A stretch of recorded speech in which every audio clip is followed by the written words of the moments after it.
योगक्षेम वहायम यह भगवान का वचन ही है।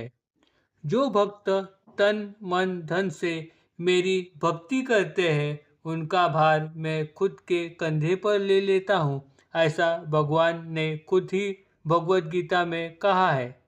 साईं भी अपने भक्तों का भार खुद के कंधे पर ले लेते थे। महाराष्ट्र में सालाना हजारों पदयात्री मुंबई, पूना तथा शिरडी के नज़दीक ठिकानों से पदयात्रा करते हैं। भजन और नामस्मरण में लीन होकर राह चलते वो शिरडी पहुंच जाते हैं। यह वारी प्रथा सदियों से महाराष्ट्र की पावन भूमि में चली आ रही है।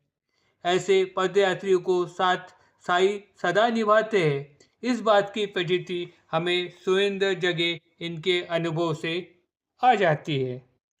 वो कहते हैं, एक साल बहुत ही बाका प्रसंग मुझ पर घटित हो गया। हम नासिक होकर शिरडी जा रहे थे। नासिक करीबन 10 किलोमीटर की दूरी पर था। तभी मेरा पेट बिगड़ गया। डिसेंट्री यानी जुलाब शुरू हो गए। जुलाब बंद करने की दवाइयों का कुछ भी असर नहीं हो रहा था। कैसे वैसे मैं नासिक तक पदयात्रा करते हुए पहुंच गया। आगे और भी हालात खस्ता हो गए। पहले एक एक घंटे बाद मुझे जाना पड़ता था, लेकिन अब 15-15 मिनट के बाद मुझे शौच जाना पड़ने लगा। सिन्नर में मैं डॉक्टर के पास गया, फिर से वही दवाइयाँ, लेकिन कुछ भी असर नहीं। बदन में पूरा पानी खत्म हो गया था। अंदर से मैं पूरी तरह से टूट गया था। एक एक पाँव बड़े ही मुश्किल से डालते हुए मैं साई नामस्मरण में लीन होकर आगे बढ़ रहा था। आगे सिन्नर से 13 किलोमीटर की दूरी पर तुलसी ढाबा, इस जगह पर हमारा मुक्काम था। वहां जाने तक डिसेंट्री का प्रमाण हद से ज़्यादा हो गया था। सारी साथी पदयात्रियों ने मेरी यह हालत देखकर मुझे हॉस्पिटल में एडमिट होने की सलाह दी, लेकिन मैंने तो कसम खा रखी थी, कुछ भी हो जाए पदयात्रा बर्खास्त करके गाड़ी में ना ही मैं बैठूंगा, ना ही मैं हॉस्पिटल में एडमिट हो जाऊंगा। फिर भले कुछ भी क्यों ना हो जाए, परवाह नहीं। सुबह उठते ही वही प्रकाश शुरू।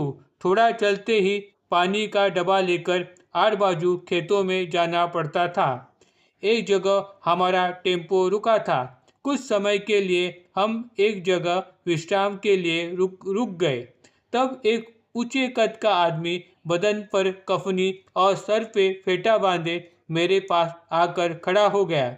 उसके हाथों में एक काठी थी। वह आकर मेरे सामने खड़ा हो गया, काठी बाजू में रख दी और अपने जेब में हाथ डालकर उसने ताजे पके हुए हरे पीले बोर मेरे सामने रख दिए और खाने के लिए कहा। मेरे मन में भी उसे खाने की लालसा पैदा हो गई, लेकिन यह डर भी था कहीं तबीयत और न बिगड़ जाए। इस वजह से मैंने उसका सेवन नहीं किया। वैसे ही आंखें बंद कर मैं वहीं पर बैठा रहा। कुछ समय बाद वही बूढ़ा फकीर मेरे सामने आकर खड़ा हो गया और दोनों हाथों में बोल लिए मेरे पास खड़ा होकर। तब मैंने उसे पूछा, बाबा आपने इतने बोर कहाँ से लाए? तब उसने कहा, अरे यह क्या, यहाँ नज़दीक ही तो बोर का झाड़ है, उस पर से तोड़ के मैं लेके आया हूँ। लेकिन आजू बाजू में मुझे एक भी बोर का झाड़ नज़र नहीं आ रहा था। उसने मुझे सलाह दी, भरपेट खाओ, खूब पानी पियो और टकाटक होकर चलो। इतना कहकर वो जाने के लिए निकला।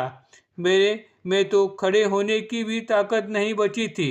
मैंने साथी पदयात्री भाई मुहाड़ीकर को कुछ पैसे उसे देने के लिए इशारा किया।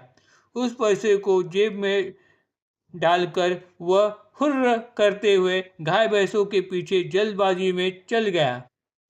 मैं सोच में पड़ गया, खाऊं या फिर न खाऊं। वैसे भी पेट तो बिगड़ा ही था, जो होगा देखा जाएगा। ये सोचकर मैंने वो बोर खाने शुरू किए और भरपेट पानी पी लिया। और क्या आश्चर्य, मैं ठीक हो गया। सचमुच, उस बूढ़े फकीर ने कहा। वैसा मैं टकाटक चलने लगा। अरे वो बूढ़ा फकीर नहीं, साक्षात वो मेरे सदगुरु साई महाराज जी थे, जिन्होंने मुझे बचा लिया।